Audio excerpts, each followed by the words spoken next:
আশপাশে তো কেউই উড়ছিল না, তাহলে আকাশ থেকে গুলি চালালো কে? হ্যাঁ স্যার, আকাশে কেউ ছিল না। আপনি চাইলে এই ফুটেজগুলো চেক করতে পারেন। এখানে কেউ নেই ওর সাথে।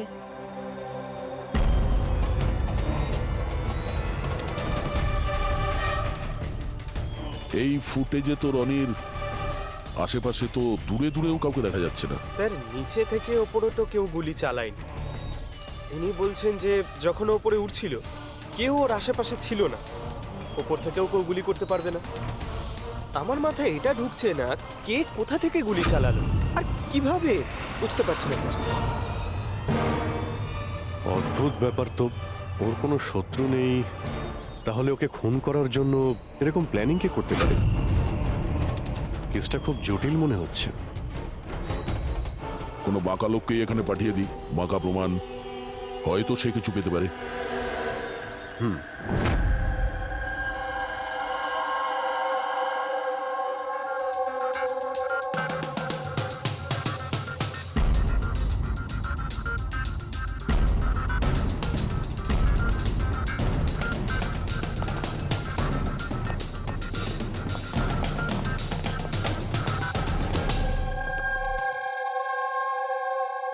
আরে বাহ, আজকে আপনারা দুজনে এমন ভাবে কাজে ডুবে আছেন যে মনে হচ্ছে যে অনেক প্রমাণ আমাদের হাতে দিয়ে আমাদেরকে পাঠাবেন এখান থেকে।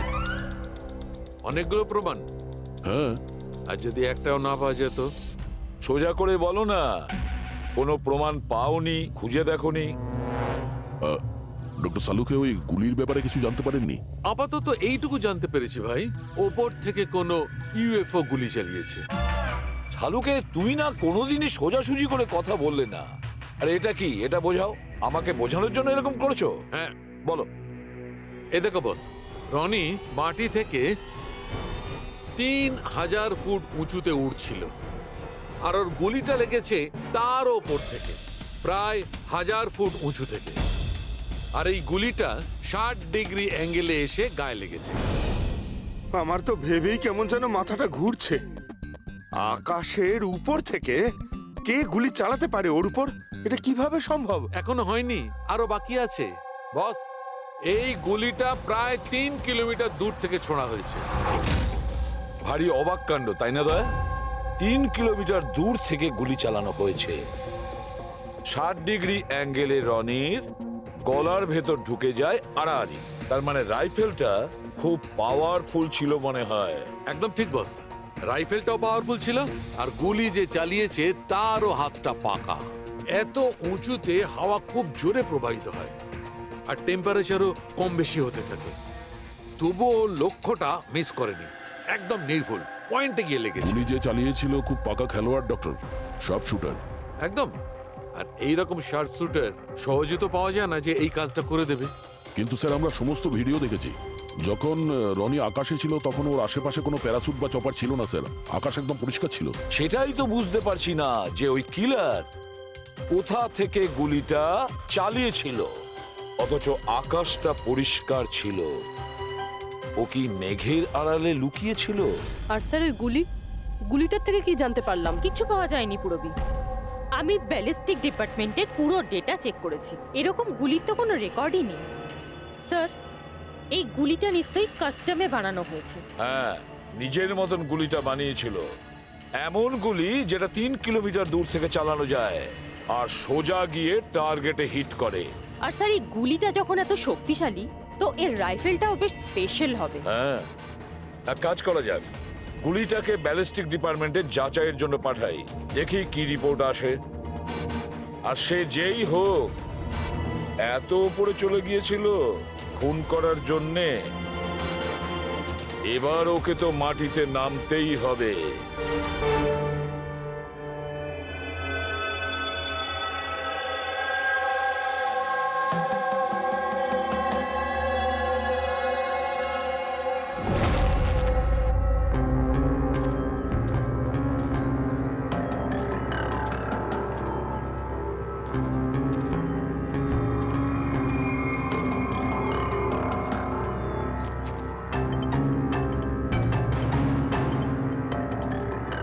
ব্রাদার, উই ক্যান ডু ইট। আরে ইয়ার গুরু, আর চলতে পারবো না, খুব হাঁপিয়ে গেছি আমি। ব্যাস নবীন, আর বেশি দূর নয়। 3000 ফিট চড়ে ফেলেছি, পাশেই আছে। We can do it, come on.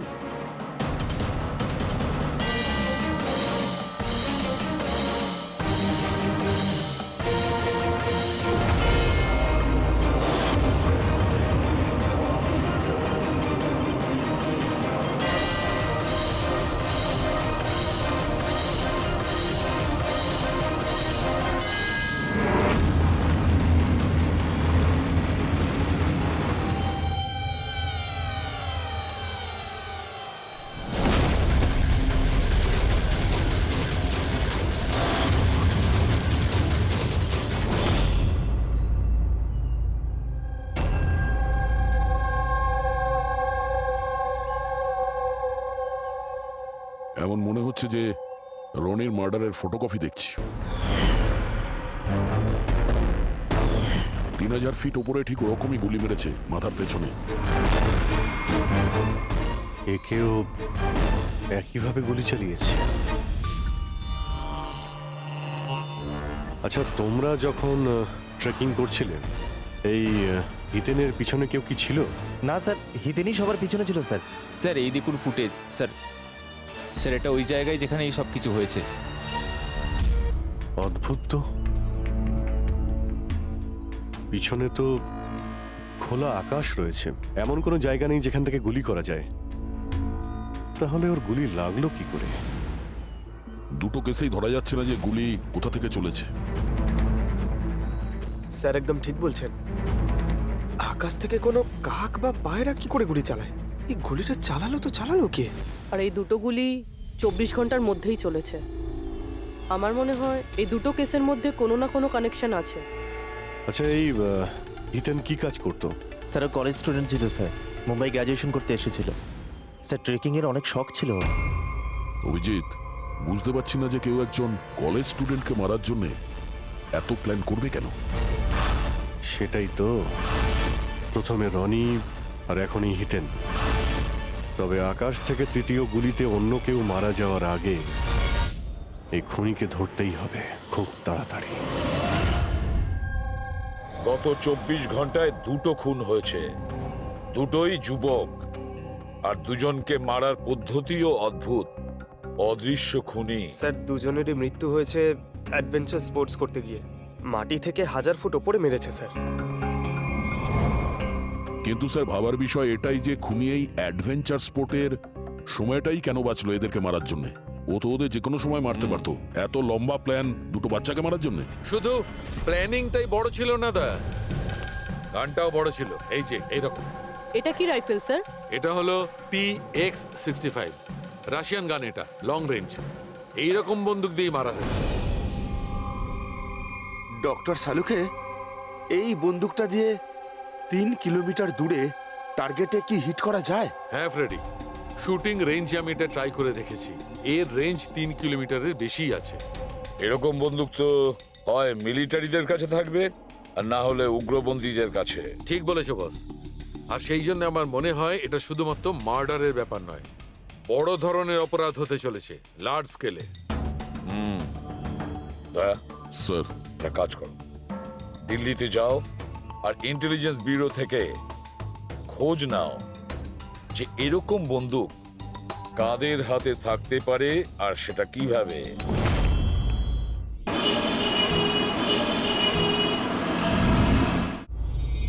এই সমস্ত খুন এই রাইফেল দিয়েই হয়েছে। আর আপনারা তো জানেনই, এরকম হাই প্রোফাইল রাইফেল তো সবার কাছে থাকে না। আপনি একদম ঠিক বলছেন স্যার। আর যেটা আমাদের দেখা দরকার সেটা হলো এই রাইফেলটা যদি কেউ কিনতেও চায় তাহলে কিনতে পারবে না। এটা একটা কিংবা দুটো পিসে বিক্রি হয় না, বড় অ্যালটমেন্ট হয় এগুলোর। তাহলে কয়েক বছর আগে যে আতঙ্কবাদী হামলা হয়েছিল তার মধ্যে এই ধরনের রাইফেল ইউজ হয়েছিল? হ্যাঁ স্যার। তাহলে আপনাদের কোনো আতঙ্কবাদী গ্রুপের উপর সন্দেহ হয়? আগে হ্যাঁ স্যার, যদি আমাদের সন্দেহ ঠিক হয় তাহলে আমরা জানি যে এর পেছনে ঠিক কার হাত আছে। কার? এই অঞ্চলেই কিছুদিন আগে আমাদের আর্মি অনেক অস্ত্র আটক করেছিল। ওই অস্ত্রের মধ্যে এই রাইফেলটাও ছিল। হ্যাঁ প্রতাপ স্যার সমস্ত আতঙ্কবাদী মরে গেছে, ওদের মধ্যে একজন পালিয়ে গেছে, তবে আমরা সমস্ত হাতিয়ার আটকে নিয়েছি। ওয়েল ডান প্রতাপ। স্যার আর যে টেররিস্টরা পালিয়ে গেছে তাদের সম্পর্কে সমস্ত পোস্টকে অ্যালার্ট করে দাও। তাহলে এই কাজ ওই আতঙ্কবাদীর হতে পারে যে পালিয়ে গিয়েছিল ওখান থেকে। হ্যাঁ স্যার, আর আমাদের ইনফরমেশন অনুযায়ী এই আতঙ্কবাদী গ্রুপ খুব বড় একটা কিছু করতে চলেছে। বোধহয় এটাই সেটা শুরু। এই দুটো অপরাধ সাধারণ কোনো খুন নয়, এটা নিশ্চয়ই কোনো বড় সড় ষড়যন্ত্র, কোনো দুষ্কৃতী আক্রমণ ঘটতে চলেছে। হ্যাঁ স্যার, আর এই খুনগুলোকে আটকানোর জন্য প্রথমে আমাদের আকাশ থেকে চলা গুলির রহস্য ভেদ করতে হবে স্যার। আর এই রহস্যের কিনারা করার জন্য সবার আগে আমাদের এটা জানতে হবে যে এই আতঙ্কবাদীরা রনি আর হিতেনের মতো সাধারণ লোকের হত্যা কেন করলো। আচ্ছা, এমন কি কমন আছে এই দুটো কেসে? স্যার, দুটো মার্ডারই আকাশে হয়, দুবারই গুলি উপর থেকে চালানো হয়েছে কোনো পাওয়ারফুল রাইফেল দিয়ে। এটা প্রফেশনাল শার্প শুটারের কাজ হবে। আর স্যার, এই দুটো কেসেই কোনো ভ্যান্টেজ পয়েন্ট নেই, আর এমন কোনো জায়গা নেই যেখানে বসে খুনি এই দুজনকেই গুলি করতে পারে। তেমন কোনো জায়গা ছিল না, তেমন কোনো জায়গা ছিল না। খুন করার এটাই মূল কারণ নয় তো? তাহলে স্যার আপনি বলতে চাইছেন যে খুনির কাছে বসে গুলি চালানোর কোনো জায়গা ছিল না, আর ও এটা শিওর হতে চেয়েছিল যে টার্গেট যেন কোনোভাবেই মিস না হয়, সেই জন্যই ও এদের উপরে প্র্যাকটিস করছিল। Exactly Abhijit, exactly. সে গুলি ছোড়ার প্র্যাকটিস করছিল। তার মানে স্যার, ওর আসল টার্গেট অন্য কেউ। স্যার, যদি কোনো ভ্যান্টেজ পয়েন্ট নাই থাকে তাহলে ও গুলি চালাচ্ছিল কোথা থেকে? পঙ্কজ, উত্তরটা তোমার প্রশ্নের মধ্যেই লুকিয়ে আছে। আচ্ছা, এটা বলো, আমরা মানুষ ডানা ছাড়া আকাশে কিভাবে ওড়ে? স্যার, এরোপ্লেন বা হেলিকপ্টারের মাধ্যমে। ব্যাস, তুমি তোমার উত্তর পেয়ে গেছো। কিন্তু স্যার, ওখানে ওই ক্রাইম সিনে আকাশের ওপর কোনো চপার তো ছিলই না স্যার, না কোনো কেবল কার ছিল ওখানে। তাহলে অন্য কিছু থাকবে, অন্য কিছু থাকতে পারে। অভিজিৎ, ম্যাপটা বের করো, ওই এলাকার চারপাশটা ভালো করে দেখো, দেখো এমন কিছু পাওয়া যায় কিনা। এমন কিছু আছে নাকি যেখান থেকে মানুষ হাওয়ায় উঠতে পারে? জঙ্গল আছে, আর হ্যাঁ, দুটো হট এয়ার বালুন রেঞ্জও রয়েছে। একটু দেখো তো, যেখানে খুন হয়েছিল সেখান থেকে এটা কতটা দূরে? স্যার, এই দুটো 60 কিলোমিটার রেডিয়াসের মধ্যে। তাহলে একটা কথা তো কনফার্ম, খুনি ওখানে হট এয়ার বেলুনে বসেছিল, আর সেখান থেকেই ও গুলি চালিয়েছিল 3 কিলোমিটার দূর থেকে। স্যার, কেউ যদি হট এয়ার বেলুনে চড়তে চায় তাহলে আগে থেকে বুকিং করতে হয়, এমনি কেউ যেতে পারে না। কোনো ব্যাপার না, তোমরা ওই হট এয়ার বেলুনের অফিসে গিয়ে খোঁজ নাও যে এমন কোন টুরিস্ট ছিল যে ওই দুটো দিনে ওই দুটো হট এয়ার বেলুনে। এটা টোটাল 12 জনের লিস্ট আছে যারা সেদিন হট এয়ার বেলুনে বসেছিল। কিছু জন একা বসেছিল, কিছু জন গ্রুপ বানিয়ে বসেছিল। তোমার কি মনে আছে এদের মধ্যে কতজনের কাছে কোনো জিনিস বা ব্যাগ ছিল? বা কোনো সন্দেহজনক কাউকে দেখেছো? না, বদমাস তো কাউকে লাগছিল না, কিন্তু একজন বয়স্ক আন্টি ছিলেন, পিঠে একটা ব্যাকপ্যাক ছিল, আর চোখে চশমা আর মাথায় টুপি পরেছিলেন। হ্যাঁ, আমরাও অবাক ছিলাম যে এই বয়সে এই সব ট্রাভেলিং এর ইচ্ছা। আর যখন ফটো তোলা হচ্ছিল উনি লজ্জা পাচ্ছিলেন আর নিজের মুখ লুকোচ্ছিলেন। রবি, এই বয়স্ক আন্টি শার্প শুটার শুনে একটু অদ্ভুত লাগছে না? হ্যাঁ স্যার, আমি এখানে পাইলট। 25শে ফেব্রুয়ারি স্যার, সব মিলিয়ে আমি 6 জনকে এয়ার বেলুনে চাপিয়েছি স্যার, আর 2 জনকে দিনের স্যার। আচ্ছা, তাদের মধ্যে কেউ মানে গন্ডগোলের লোক মনে হয়েছিল, কিংবা যার কাছে কোনো জিনিসপত্র ছিল? স্যার, এরকম তো কেউ ছিল না। হ্যাঁ, একজন বয়স্ক মানুষ ছিল, জানি না, কারো বারবার চিৎকার করছিল। হয়তো ওর মুড খারাপ ছিল বা খিটখিটে ধরনের ছিল। ওনার হাতে কোনো কিছু ছিল? জিনিস তো ছিল না। হ্যাঁ, একটা লাঠি নিয়ে হাঁটছিল। লাঠি নিয়ে হাঁটছিল? এই, তোমাদের সাহস কি করে হলো আমার ছবি নেওয়ার, আমাকে জিজ্ঞেস না করে? কিছু ভদ্রতা আছে না নেই? ওরাও ওগুলো ওরাও। আচ্ছা, ফটো তোলার জন্য রেগে গেছিল? কি অদ্ভুত ব্যাপার, তাই না স্যার? লোক হট এয়ার বেলুনে তো প্রতিদিন বসে না, তাই না? তারা নিজেরাই ফটো তুলতে চায় যাতে এই স্মৃতিকে তারা সারা জীবন রাখতে পারে। আর কোনো বিশেষ কথা মনে আছে ওর ব্যাপারে? স্যার, জানি না বলাটা ঠিক হবে কিনা। না না, বলো, যেটা মনে আছে খুলে বলো। ওনাকে হাঁটতে দেখে মনে হচ্ছিল না যে ওনার লাঠির প্রয়োজন আছে, কিন্তু তাও উনি লাঠি নিয়েই চলছিলেন। আচ্ছা,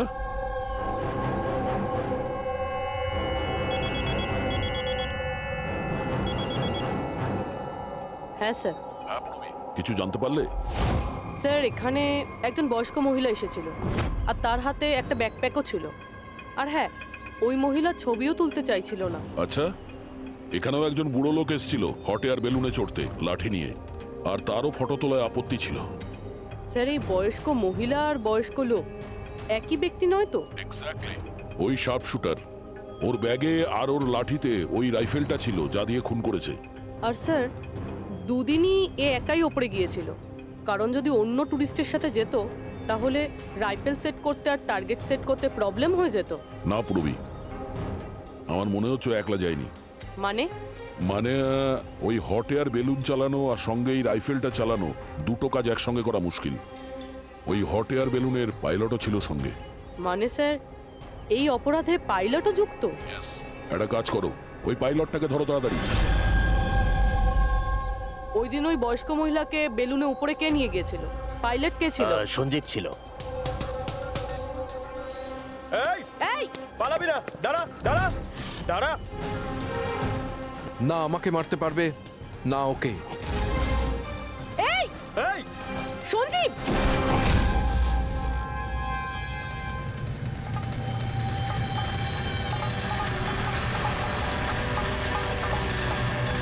আরে তো প্রাণ দেওয়ার জন্য একদম তৈরি ছিল।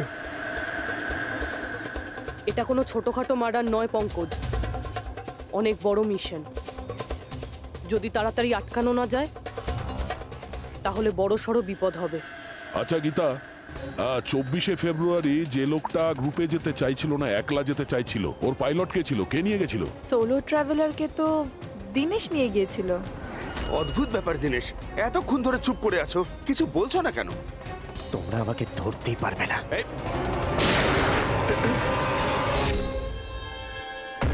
এখন যমরাজ তোকে অ্যাপয়েন্টমেন্ট দেওয়ার মুডে নেই।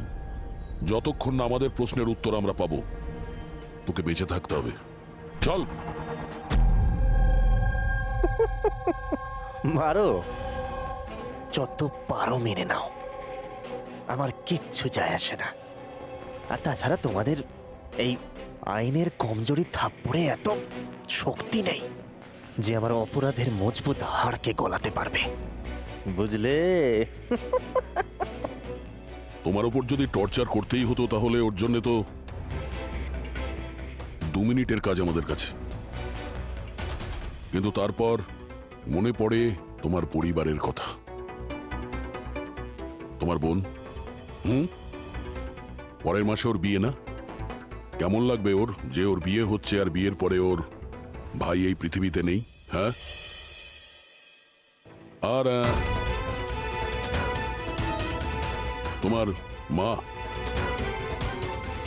প্রত্যেক মাসে খরচার জন্য টাকা পয়সা পাঠাও না? তোমার মৃত্যুর পর কে খেয়াল রাখবে তার? কিছু ভেবেছো এ ব্যাপারে? হ্যাঁ, না। চলো, এখনো সুযোগ আছে, রাজ সাক্ষী হয়ে যাও। কথা দিচ্ছি তুমি জেলে যাওয়ার পরে তোমার মায়ের খেয়াল আমরা রাখবো। সত্যি? মানে পুরো খেয়াল রাখবে? পুরো খেয়াল? হ্যাঁ, তোমার মায়ের পুরো খেয়াল রাখা হবে। তুমি শুধু এটা বলো কার জন্য কাজ করো, তোমার বসের নাম কি? বলে দেবো? সত্যি বলে দেবো? হ্যাঁ বলো। আমি যার জন্য কাজ করি না, যে আমার বস স্যার, তার নাম হলো এসিপি প্রদ্যুম্ন।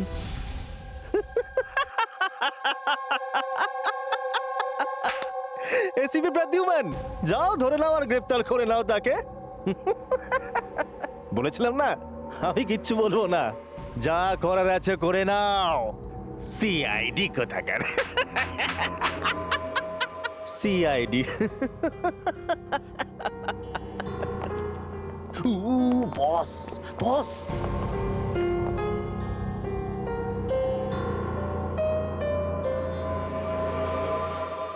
কোনো ব্যাপার না, কিচ্ছু বলতে হবে না।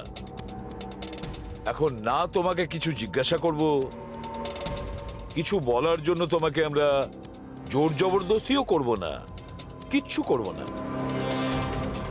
শুধু একটাই কাজ করব, আমরা তোমাকে ঘুমোতে দেব না। শুতে দেবেন না? এমনিতেও আমি জেগে থাকলেও আমি আপনাদের কিছুই বলবো না। কোনো প্রয়োজন নেই, কিচ্ছু বলো না, কিন্তু আমরা শুতে দেব না তোমাকে। ওকে ভাই দয়া, আমি এটা শুনেছিলাম যে মানুষ কোনো কিছু না খেয়ে অনেক দিন সার্ভাইভ করতে পারে, কিন্তু না ঘুমিয়ে কত কষ্ট হবে এই বেচারার। তোর বাঁচাটা খুবই মুশকিল, আমি এসব দেখতে পারবো না।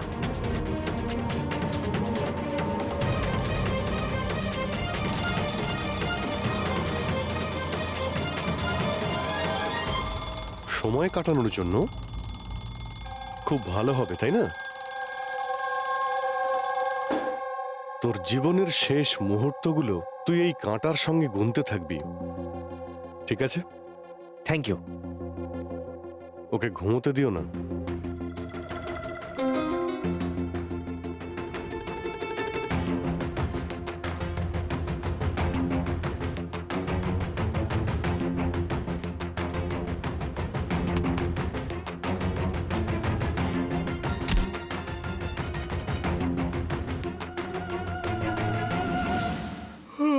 ফ্রেডি স্যার, আরে কোথায় আছেন আপনি?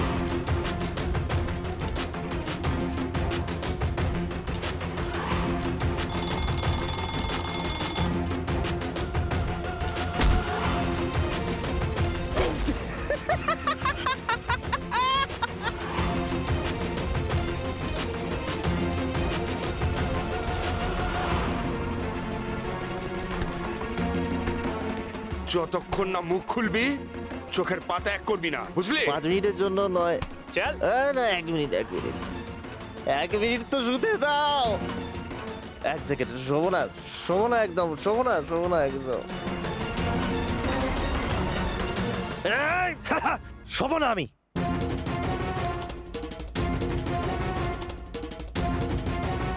এবারও ভেঙে পড়বে।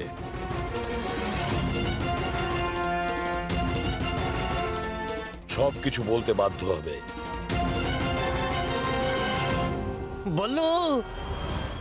বললো তুই শুবি না, ওঠ।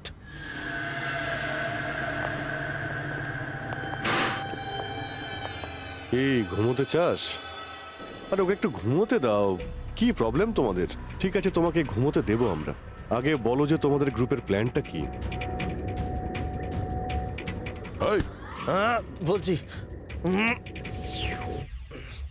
আমার নাম দীনেশ নয়, আমার নাম বল্লু। দীনেশ নয় আমার নাম।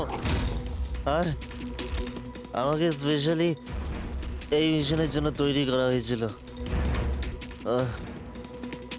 আর যে 2টো মার্ডার হয়েছিল না, ওটা প্র্যাকটিস ছিল। আমাদের আসল মিশন হলো ওকে মারা। আর ওই যে ওকে কি যেন নাম, স্টিভ মার্টিন। ওই শান্তির দূত যে সম্প্রতি ভারতবর্ষে এসেছে দেশে শান্তির বার্তা নিয়ে, যাতে সমগ্র বিশ্ব এই বার্তাকে সমর্থন করে, যাতে উগ্রপন্থীরা শেষ হয়। এসিবি, আমরা চাই না যে আতঙ্কবাদ কখনো শেষ হোক। আর স্টিভ মার্টিন তো মরবেই, তোমরা কিচ্ছু করতে পারবে না। আর আর যদি তোমরা বাঁচিয়েও নাও না, আমরা স্টিভ মার্টিনকে খতম করে দেবো একেবারে। আমাদের যে শার্প শুটার আছে না, একদম পাক্কা নিশানা তার। কোথায় মারবে ওকে আর কখন বল? ও যখন কনফারেন্সে ভাষণ দেবে না, ওটাই সব থেকে সঠিক ওরাই সব থেকে সঠিক সময় হবে। ওই সময় ওর আশেপাশে কোনো সিকিউরিটি থাকবে না, আর যে কনফারেন্সটা আছে না, ওটা বিল্ডিং এর ছাদেতে হবে। তো ওই হট এয়ার বেলুনেতে আমাদের সাব শুটার যাবে আর ওখানেই গুলি মারবে।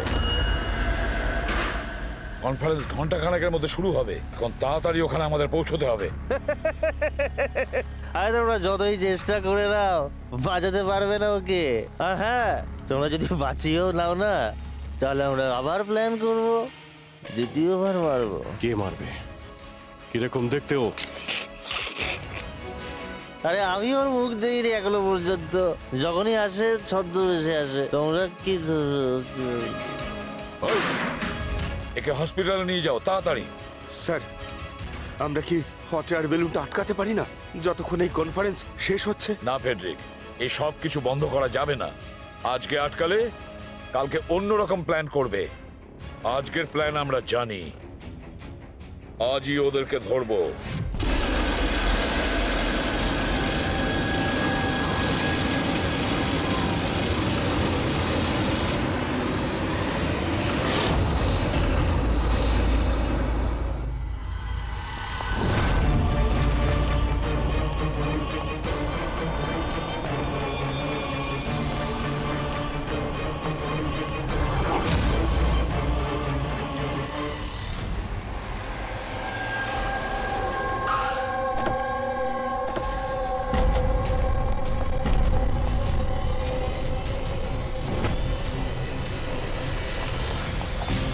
সিআইটি। মিস্টার স্টিভ মার্টিন কোথায়? ওপরে কনফারেন্স রুমে। ওর কাছে নিয়ে চলুন, আসুন। তাড়াতাড়ি। তাড়াতাড়ি।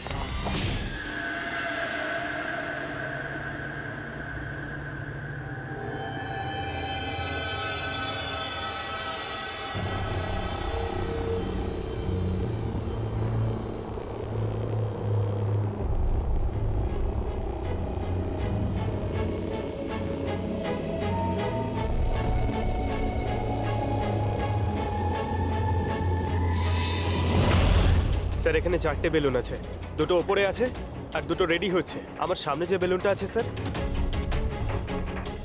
ওতে একটা কাপল আছে, আর ওই ছেলেটার কাছে ব্যাকপ্যাক আছে। নজর রাখো ওদের উপরে। কারা কারা আসছে, কারা কারা যাচ্ছে, সবাইকে ফলো রেখো, ওকে?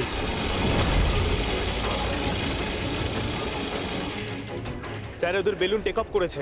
হ্যাঁ,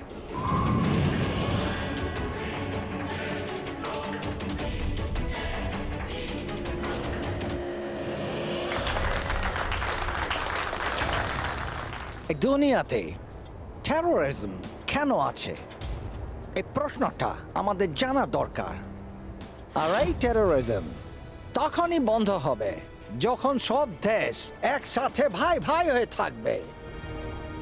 টেরোরিজমকে আমাদেরকে গোড়া থেকে উপরে ফেলতে হবে।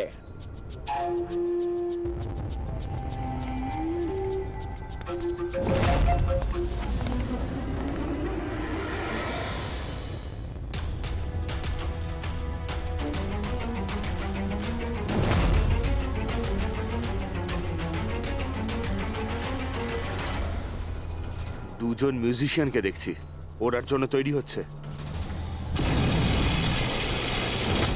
ওদের হাতে গিটারের ব্যাগ আছে। এবার এটা বলা খুবই মুশকিল যে ভেতরে গিটার আছে নাকি গান।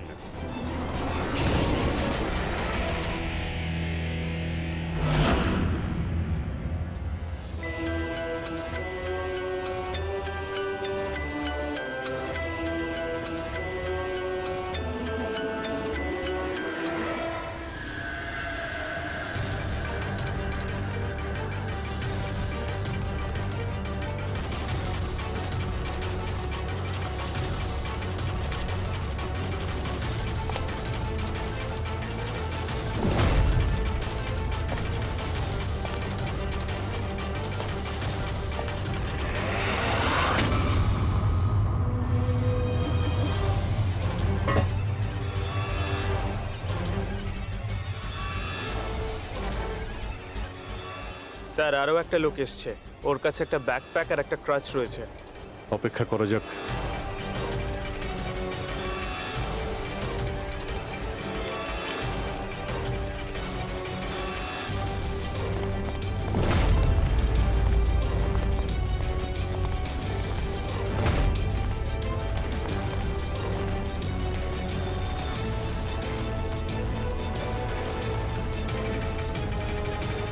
স্যার ক্যামেরা ক্রু এসেছে, ওদের কাছে আবার দুটো ব্যাগ। Camera crew?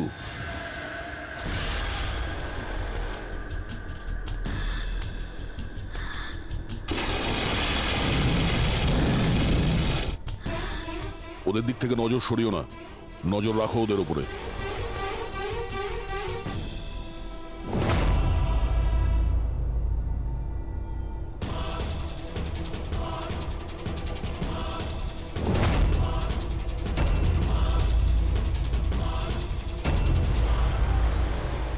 স্যার এখানে তো অনেক বেলুন উঠছে। সুইসাইড বম্বিং কি এটা? কেউ নিজের খুশিতে নিজের প্রাণ কি করে দিতে পারে? জীবন precious. Oh no, We need to respect এতগুলো বলুন, others. আর সব এর মধ্যে দেশে আমরা যেটা খুঁজছি এটা সেটা করা কোনটা? উচিত। মনে হচ্ছে ছদ্মবেশে এসছে, মুখ দেখে গন্ডগোলের মনে হচ্ছে।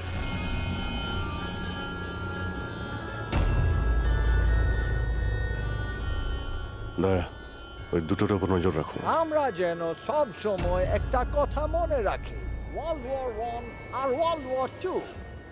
এটা তো গিটার। হচ্ছে কি এখানে? উপরে গিয়ে এরা মিউজিক বাজাবে নাকি? বাকি সমস্ত বেলুন তো চলে গেছে, একটাই আছে। মানে স্যার খুনি এই বেলুনের মধ্যেই রয়েছে? এর মধ্যেই রয়েছে? এরা তো নিজেদের জায়গা থেকে নড়ছে না। Camera crew? স্যার এ কোথায় গায়েব হয়ে গেল?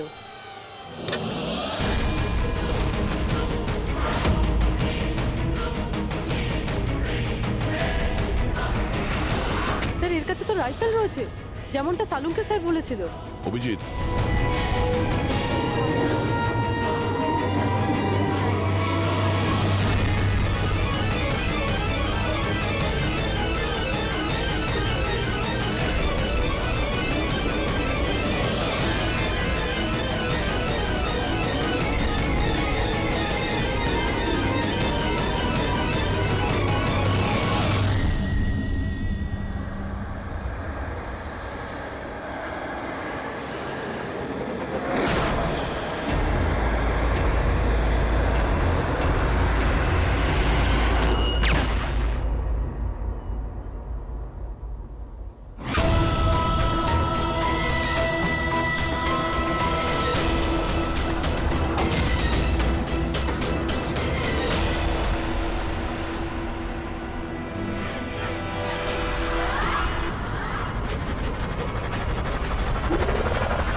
Mister Steve, your life in danger. আপনার জীবনের সংশয় আছে।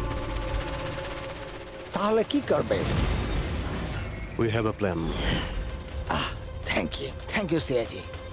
যদি আজকে আপনারা ঠিক সময় না আসতেন, আমি বেঁচে থাকতাম না। দেখুন, বিপদ কিন্তু এখনো কাটেনি, ঠিক আছে? এখনো খুনিকে ধরতে পারেনি, সেই জন্য be safe, be careful. Okay Freddy, Pankaj, ওই বেলুনে নজর রাখো, চোখের বাইরে যেন না যায়। হ্যাঁ স্যার, আমরা বেলুনটাকে ট্র্যাক করছি।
হ্যাঁ পুরবি।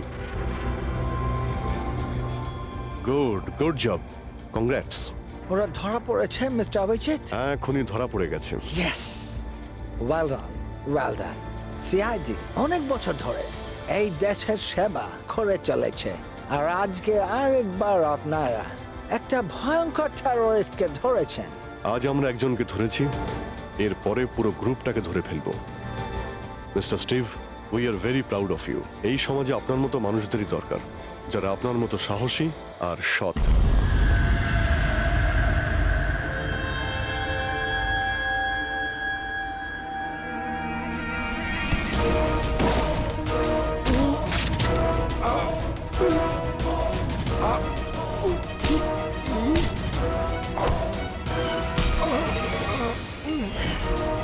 তাহলে তুমি ছদ্মবেশে রনি আর হিতেনকে মেরেছো?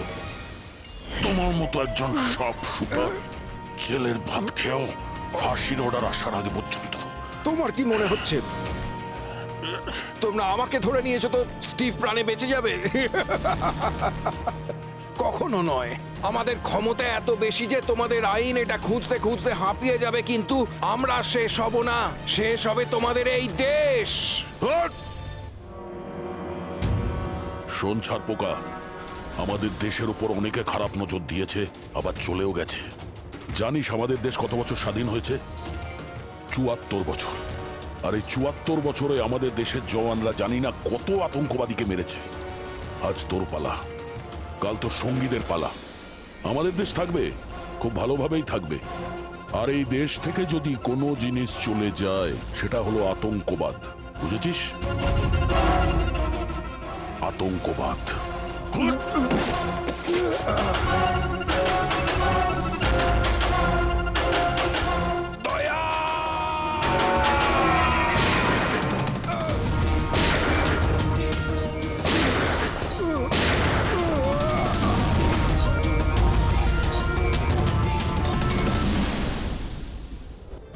আতঙ্কবাদী, পিঠেই গুলি মারবি। আমরা এখানে গুলি খাই, এখানে।